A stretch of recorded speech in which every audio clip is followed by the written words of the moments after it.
हरे कृष्णा दोस्तों, एक बार फिर से स्वागत है आपका टेक गौरांग में और मेरा नाम है गोपाल शर्मा। तो गाइस, आज की वीडियो में हम आपको दिखाएंगे ये HP का लैपटॉप है जिसका मॉडल नंबर है HP 240G7।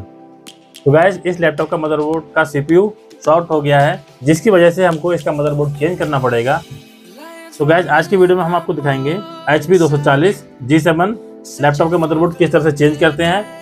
तो गाइस, इस सारी जानकारी को जानने के लिए वीडियो को लास्ट तक देखिएगा और वीडियो पसंद आता है तो वीडियो को लाइक कीजिए और चैनल को सब्सक्राइब कीजिए। तो गाइस, सबसे पहले इसके जो सारे स्क्रूज वगैरह हैं उनको खोल लेते हैं।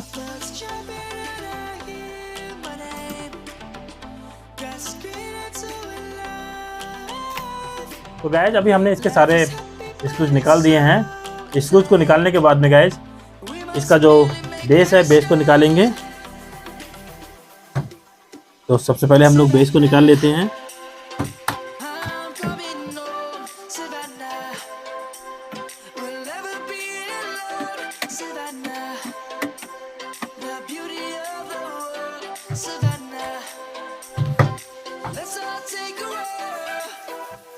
तो गाइस, हमने अभी इसका ये बेस निकाल दिया है और बेस निकालने के बाद में गाइस, इसका जो रैम है रैम को निकाल देते हैं। और यहाँ पे इन्होंने अपना ये SSD दे रखा है, तो SSD को निकाल देते हैं।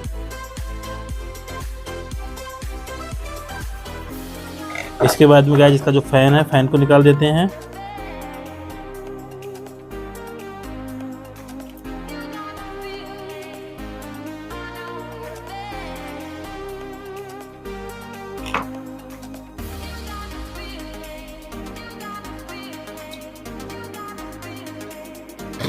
फैन को निकालने के बाद में गाइस, इसका जो कीबोर्ड के कनेक्शन है उसको निकाल देते हैं। और इसके बाद में इसके ये स्पीकर के कनेक्शन है उसको निकाल देते हैं। और इसका जो डिस्प्ले केबल है डिस्प्ले केबल को डिस्कनेक्ट कर देते हैं। और उसके बाद में गाइस, जो इसके हिंज के स्क्रूज हैं उनको निकाल देते हैं।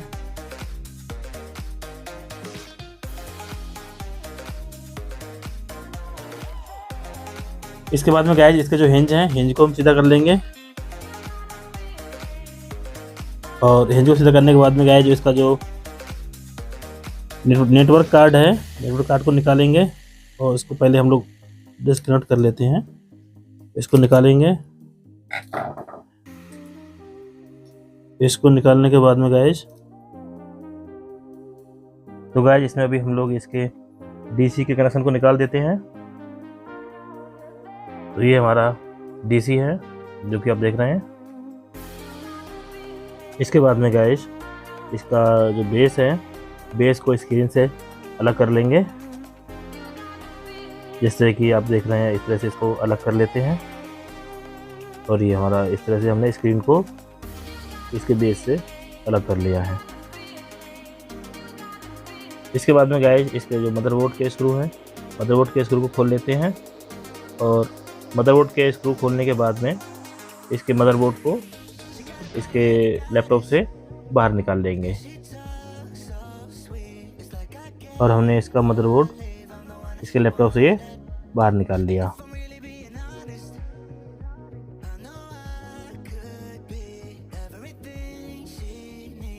तो गाइस, ये हमारा मदरबोर्ड है। और जैसे कि आप देख रहे हैं, इसका यहाँ पे ये हीट सिंक है और हीट सिंक के जस्ट नीचे ही इसके हमारा प्रोसेसर होता है, जो कि इसका प्रोसेसर शॉर्ट हो गया है। और इसका जो प्रोसेसर है वो ऑन बोर्ड प्रोसेसर होता है, यानी कि प्रोसेसर की जगह पे इसमें IC ही होती है CPU की। तो वो हमारी डैमेज हो गई है। तो अभी हम लोग ये दूसरा मदरबोर्ड लेके आए हैं इसके लिए। तो गाइस, ये हमारा दूसरा नया मदरबोर्ड है जो अभी हम इसमें इंस्टॉल करेंगे। और जैसे कि आप देख रहे हैं, ये हमारा जो मदरबोर्ड है ये नया मदरबोर्ड है। और इसमें यहाँ पे जो चिप देख रहे हैं आप, यही इसका प्रोसेसर है जो कि पुराने वाले मदरबोर्ड में शॉर्ट हो गया था।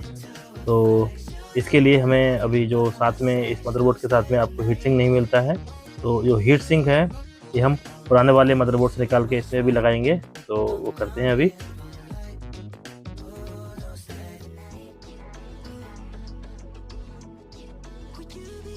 तो गाइज, ये इसका हीट सिंक है। तो गाइज, अभी इस पे हीट सिंक लगाने से पहले नए वाले मदरबोर्ड पे एक बार इसका जो थर्मल पेस्ट है, थर्मल पेस्ट को लगा लेते हैं।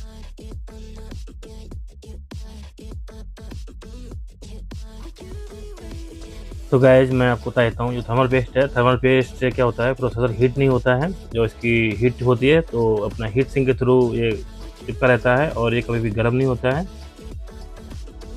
और जो CPU की हीट होती है वो हीट सिंक के सहारे इससे जिसका फ़ैन होता है, फ़ैन के सहारे ये मदरबोर्ड से हीट को सीधा बाहर निकाल देता है, और जिससे कि इसका जो प्रोसेसर इसका ओवरहीट नहीं होता है। और हमने ये इसका मदरबोर्ड इंस्टॉल कर दिया है, और इंस्टॉल करने के बाद में इसके जो हमने कनेक्शन निकाले थे उनको दोबारा से कर देते हैं। जैसे कि सबसे पहले हमारा ये टच पैड का जो कनेक्शन है उसको कर देते हैं, और साथ में आप देख रहे हैं ये वाला जो कनेक्शन है वो कीबोर्ड के कनेक्शन है, कीबोर्ड के कनेक्शन को भी कर देते हैं। और ये कीबोर्ड के कनेक्शन करने के बाद में गाइस इसके जो मदरबोर्ड के स्क्रू हैं, स्क्रू को कस देते हैं। तो गाइस अभी हमने ये मदरबोर्ड के स्क्रू कसने के बाद में इस मदरबोर्ड पे इसका जो DC है, DC को इंस्टॉल कर देते हैं। ये हमारा DC है और इसके हमने यहाँ पे कनेक्शन कर दिए। ये DC की कनेक्शन करने के बाद में गाइस इसमें जो रैम है, इसका रैम को इंस्टॉल कर देते हैं।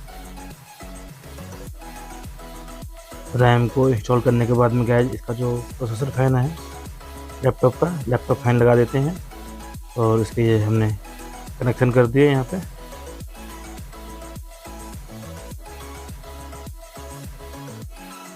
और कनेक्शन करने के बाद में गाइस इसकी स्क्रीन को इंस्टॉल कर देंगे। तो जिस तरह से हमने इसको पहले निकाला था स्क्रीन को, उसी तरीके से हमने स्क्रीन को नीचे रख के और इसके जो हिंज हैं, हिंज को सीधा करके इसको यहाँ पे इसको इस तरह से लगा देंगे। उससे पहले हम लोग जिसका जो डिस्प्ले केबल है, डिस्प्ले केबल को लगा देते हैं यहाँ पे, और डिस्प्ले केबल लगा दिया यहाँ पे। हिंज को हमने देखो इस तरह से हमने मोड़ दिया, और मोड़ने के बाद में यहाँ पे गाइस दोनों ही साइड से इसके जो हिंज हैं, हिंज के स्क्रू टाइट कर देंगे, तो इसकी स्क्रीन ये यहाँ पे मदरबोर्ड से कनेक्ट हो जाएगी। और हिंज को इस तरह से कनेक्ट करने के बाद में गाइस इसका जो नेटवर्क कार्ड है, नेटवर्क कार्ड को लगा देते हैं। ये हमारा जो है नेटवर्क अडेप्टर है, इंडिया नेटवर्क कार्ड है, हम लगा देते हैं यहाँ पे इस तरह से।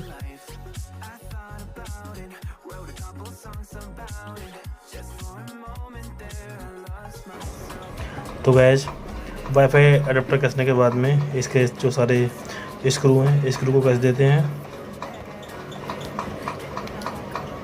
ये हिंज के स्क्रू को कस देते हैं।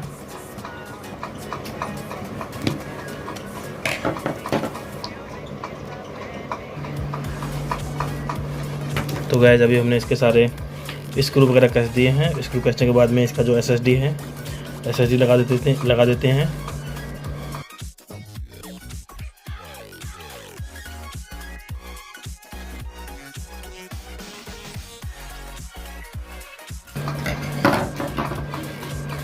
और SSD लगाने के बाद में गाइस इसका जो बेस है, बेस लगा के इसको कवर कर देते हैं। तो गाइस हमने अभी इसको पूरा लैपटॉप को पैक कर दिया है, और पैक करने के बाद में गाइस एक बार देखते हैं कि ये ऑन हो रहा है नहीं हो रहा है। तो एक बार अभी हमने इसको अडेप्टर से लगा के इसको ऑन करके देख लेते हैं। तो ये देख रहे हैं हमने मदरबोर्ड गाइस हमने इसका चेंज किया है, तो इसका जो ऑपरेटिंग सिस्टम है ऑटोमेटिक रिपेयर पे चला गया है। तो हो सकता है इसका ऑपरेटिंग सिस्टम भी करना पड़े, बाकी मैं एक बार करके देख लेता हूँ। यहाँ पे सूट में जाके स्टार्ट रिपेयर पे जाके एक बार इसको डायग्नोस करेगा। डायग्नोस करने के बाद में अगर ये रिपेयरेबल होगा तो ये रिपेयर कर लेगा, नहीं तो फिर इसकी ऑपरेटिंग सिस्टम आपको दोबारा से करनी पड़ेगी। तो गाइस आज की वीडियो में मैंने आपको दिखाया कि HP 240 G7 के लैपटॉप में मदरबोर्ड को किस तरह से चेंज करते हैं। सारी जानकारी आपको मैंने स्टेप बाय स्टेप डिटेल में बताई।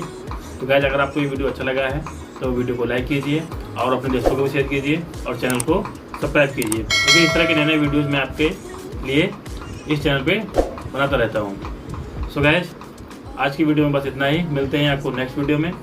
Thank you for watching. Hare Krishna.